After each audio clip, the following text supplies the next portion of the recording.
Crackdown is a big mod, and a fairly well-known one.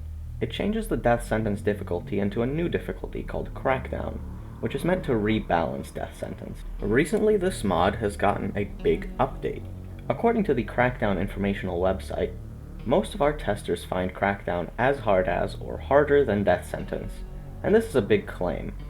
Now, I've never been a fan of rebalances, as they are never balanced, so I figured I would test this. There are certainly parts of the mod that I do like, and some of it that I don't, and I will give my suggestions and ideas on what can be done to improve it.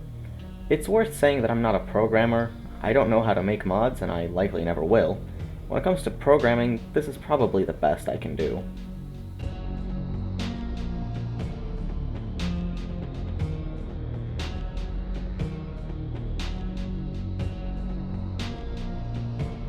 So some of the ideas that I offer might be very hard or even impossible to make, but I have no idea. With that out of the way, here's how my experience went.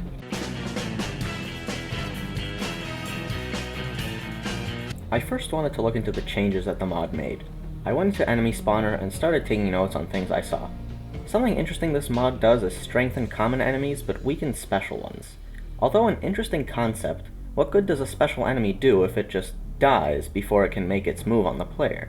The exception here were dozers, which just refused to die no matter how many bullets they took due to their faceplate health. This was clearly an insane challenge. How would I be able to overcome it? As it turns out, pretty easily. I just used melee. With 9 points, dozers went down as easily as any other enemy. On a side note, where are the minigun dozers? I either got really unlucky and didn't get any to spawn, or they're just removed. Minigun dozers make such a statement with their presence, and I would have loved to see how they would work in Crackdown. Snipers are also interesting to me. They lose their laser, but instead they have tracer rounds. This would make it so they're harder to spot and kill before they kill you. However, it seemed to me that they also became less accurate, as they couldn't really hit me even when I was standing still. On top of that, they seemed a bit ambitious, since they tried to shoot me through walls, revealing exactly where they were. This sort of invalidated the whole concept. Tasers are cool. I like how the tase effect is a lot more intense, similar to Payday the heist tasers. This makes tasers a legitimate threat, unlike how simple they are to avoid in base game. But the health thing comes back again. Even though they're hard to hit, even one shot could kill the taser. Cloakers I didn't really like. Although it was cool to see the glowing light, it basically removed the elusivity that cloakers had. It made them a target through smoke grenades, meaning I basically never got cloaked. Shields are boring, no big change there.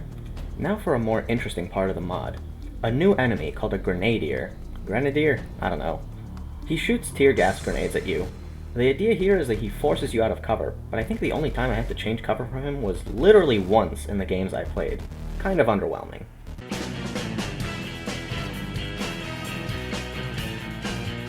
Payday 2 is a co-op game, so I assumed it would be best to play with friends.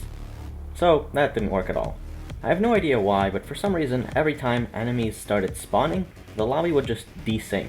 After trying a few fixes, none of which worked, I just gave up and went into offline with bots. In the spirit of team play, I still kept Inspire on all my builds. I also didn't use bot boosts, but I never used those anyway. Being the meta slave I am, I immediately wanted to see if shotguns were still overpowered. Seeing as the most common shotgun is the almighty Yzma, I figured I would try that first. For some reason, this shotgun that is notorious for its high concealment was given even more concealment. Why? It was already broken. Why make it worse? I figured I would pair it with Hacker to see how that goes first. Given dodge gets stronger when enemies do less damage, I figured this would be a good starting place to test the mod. I hopped into Hell's Island and immediately felt the FSS-like elements of the mod as enemies were rushing at me quite a bit, and I was hovering at about 20 to 25 kills per minute for the whole time. Until the part where you go outside. For some reason, enemies just stopped spawning, and that meant that the objective requiring me to kill enemies to clear the path for Locke just broke, and ended up being extremely delayed. So I got to watch myself fail. Fair enough, I suppose. So I went on. The next thing I wanted to try was the Goliaths. Since they are the strongest weapon in the base game, it might be worth trying them here too. As it turns out, Goliaths could no longer one-shot common enemies. Whatever will I do now? Goliaths are useless. Worst weapon in the entire game. Throw the whole thing away. Just use Grims instead. Oh, right. With Berserker, I could easily get the Goliaths back to their one-shot murder machine status. Seeing as I was using Berserker and a shotgun, the perk deck choice was obvious. Rogue 2.0 was the perfect choice, as I could just give myself Berserker I needed and be on my way. With this amount of killing power, there was only one map that fit. Hallway Shooting Simulator was the slaughter that I expected. Not much to say other than making an anarchist build was hard for the first time in my life. Since converts have damage that fluctuates due to drop-off, I wasn't sure how much armor to go for. Converts? Iron Man? Frenzy? None? All? I don't know. Next, I wanted to try Panic Room, but that one crashed. 2 times, actually. More like Crackdown. Get it? Then I went on to try Alaskan Deal. This one had its own special version exclusive to Crackdown.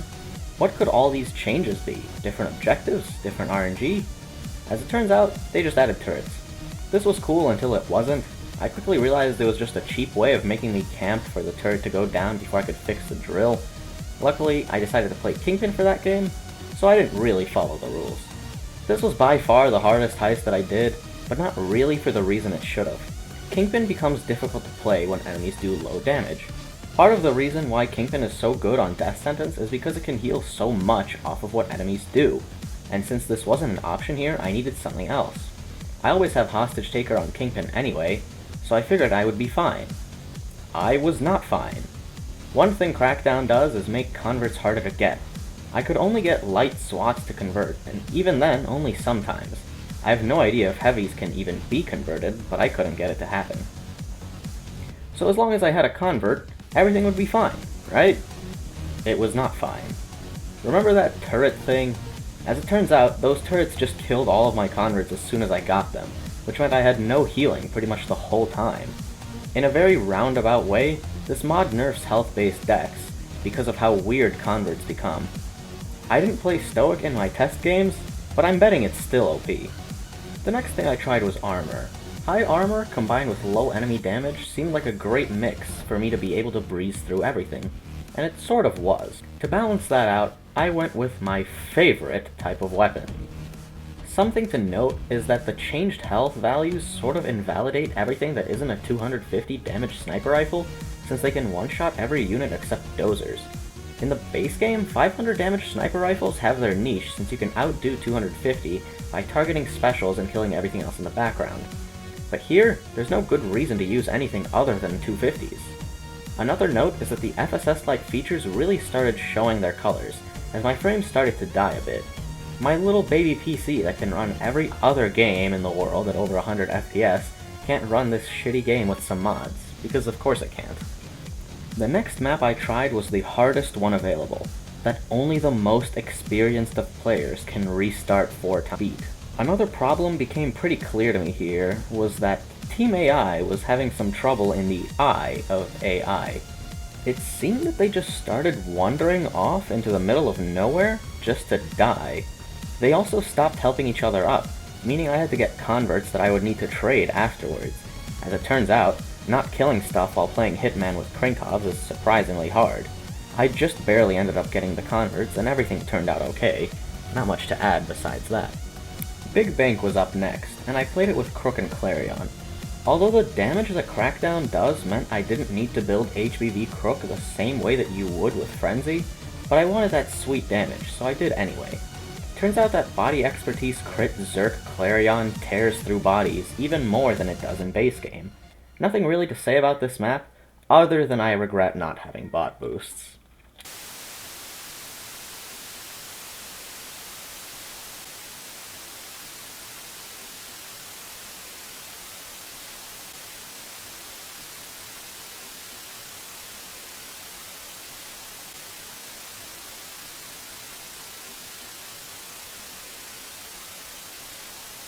As the day was coming to an end, and I had been playing for about 4 hours at the time, I had one last thing to test.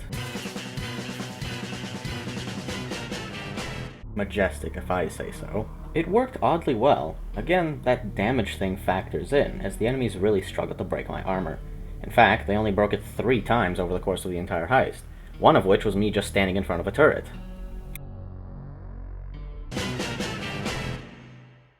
All things set aside, like my biases against rebalances and the occasional frame pains that I had, is Crackdown a good mod? Yes. There clearly was a lot of effort and thought put in by the devs. The concepts are interesting, the custom textures are pretty, and the custom song was pretty good. But is it a good rebalance? Unfortunately, no. Unlike what the website said, Crackdown was nowhere near the difficulty that Death Sentence is. It's a fair bit harder than Death Wish, but it can't even compare to Death Sentence in difficulty. The things that I would change are to go back to higher health values. As much as people aren't into the health sponges, enemies that are complete pushovers aren't hard to fight. Tasers were great, dozers are great, maybe buff the snipers a bit, and turn down the brightness of the cloaker goggles. The grenadier was disappointing since he was barely a threat. Something that might work is to just let any enemy throw tear gas. That way you wouldn't just spot a specific enemy in the distance and know that you will need to just kill them first. Another thing that I thought of when playing was the idea of making turrets more menacing. Maybe it would be possible to do something like Meltdown with the turrets. They could chase the player around the map as they constantly harass rather than being a stationary threat. Well, that's all I really have to say, so if you stayed this long, thanks for watching.